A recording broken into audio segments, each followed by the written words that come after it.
How's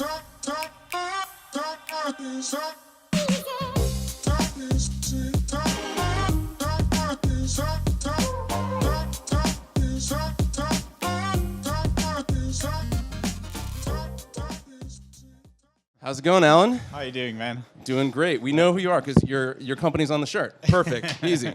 All right.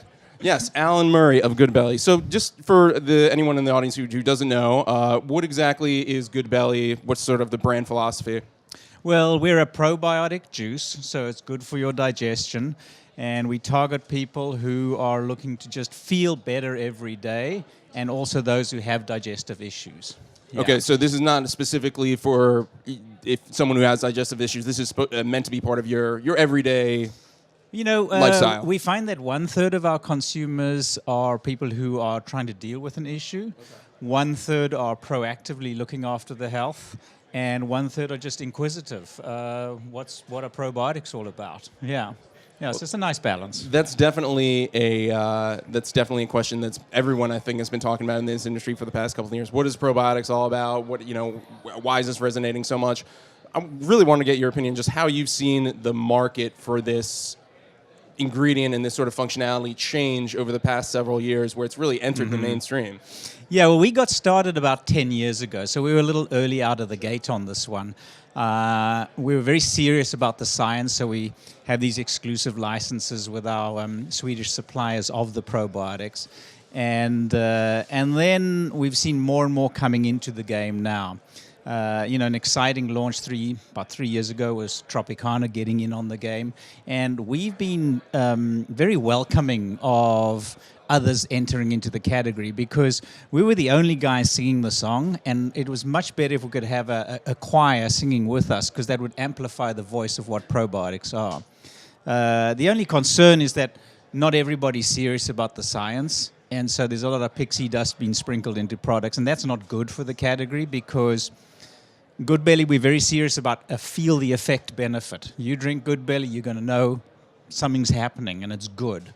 And some are taking the science less seriously, which is a bit of a concern for the category. Yeah, I mean, that's a really interesting thing to watch, just seeing all these products that have probiotics as an additional, infused with the probiotics, this, that, and the other. Does that diminish sort of the reputation or the name for probiotics, or does that help it? Well, those guys will come and they'll go. They'll be adding omega-3s this month and probiotics next month, and they'll all be on adaptogens within 18 months from now. And the probiotic line will leave the stage. I don't think that's helpful, but, why not jump on a craze while it's there? But they will disappear. The charlatans will come, they will go. The guys who are serious about it will still be around. We'll always have that need, because digestive health is a major issue, and a lot of your immunity stems from your digestive system. So as the science advances, there'll be a couple of us who survive the masses coming in. The masses will leave, and then there'll be a couple of brands in the typical sort of shake out of a category. That's the way I think this is going to go. Okay. I wonder, over the past year, or I think a year ago, you guys launched bars. Yeah. Correct? Yeah. So that, moving out of the sort of ready-to-drink beverage space a little bit, was that sort of was that motivated at all by sort of keeping up with this rise of probiotics that we've seen across the industry? It's much more about being where consumers wanted to see us, because our drinks are all live and active, so the juices are refrigerated. So we have the juices, we have the shots, and we were hearing from consumers that when they were traveling, they weren't quite sure how to take the product with them. So we developed a little supplement that they could keep with them. And then the bar is a great way to snack. It's a great way to, while you're traveling. But these things are tricky to do, because probiotics are highly sensitive little animals, bacteria.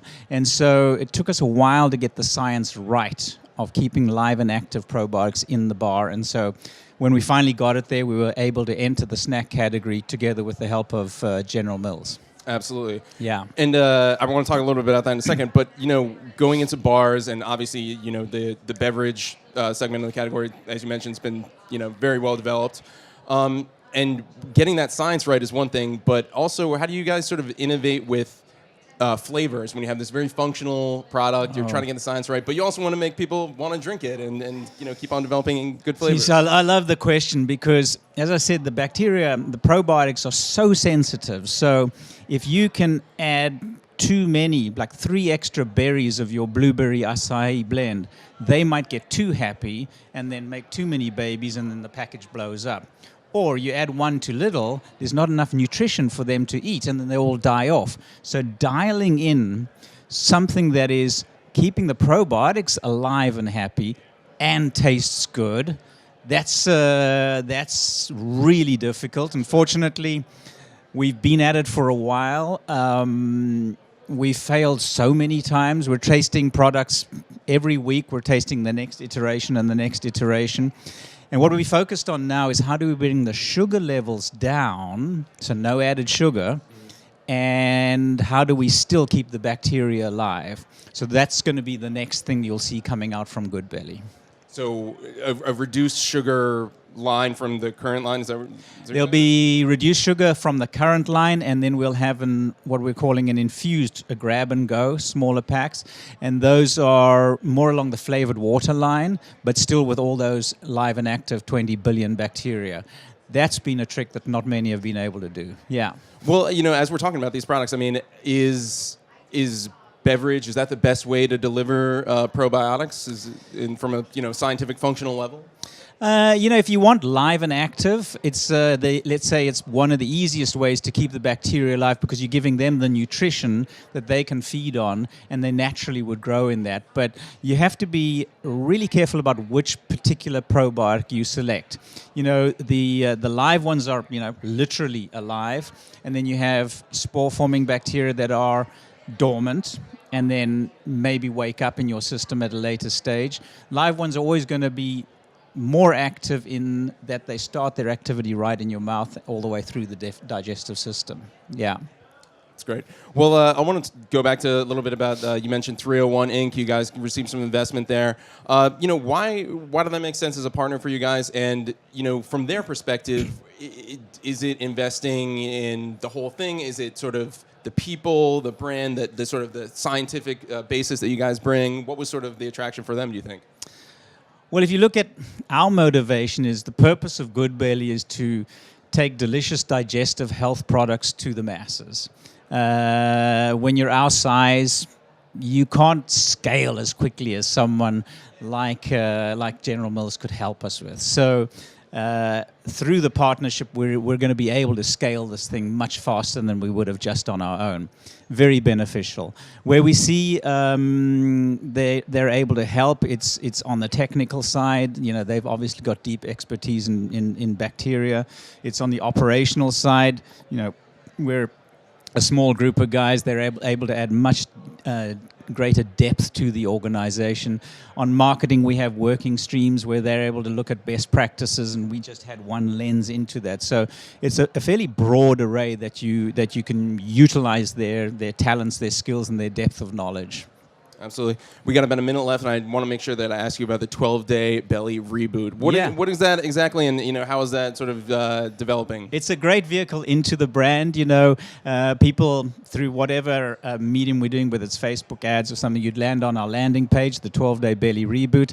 It enables us to communicate with people who are entering into using probiotics and explain stuff to them, so they would get 3 or 4 emails from us over those 12 days. It enables them to use the product for 12 days, and we'd give them 1 or 2 coupons along the way. And then it also gives us a view of how many people are buying the product and how can we clone those people and find people like them with our advertising. So about a couple of thousand sign up every week, and we welcome them, and they tend to stay with the brand for a nice long time. That's really interesting because it feels like that's an important part of the brand is not just using it once, but seeing how you feel when you make it a consistent part of your routine and lifestyle. So it seems like that gives people an opportunity to sort of... Yeah, and in those 12 days, you'll feel the benefit. You'll feel the effect. 83% of people who do the 12-day challenge feel the benefit, or they say they feel the benefit they expected to get, which is fantastic. That's great. Well, Allan, I wish we had more time. We're about to wrap it up here. To you, man. Great talking to you.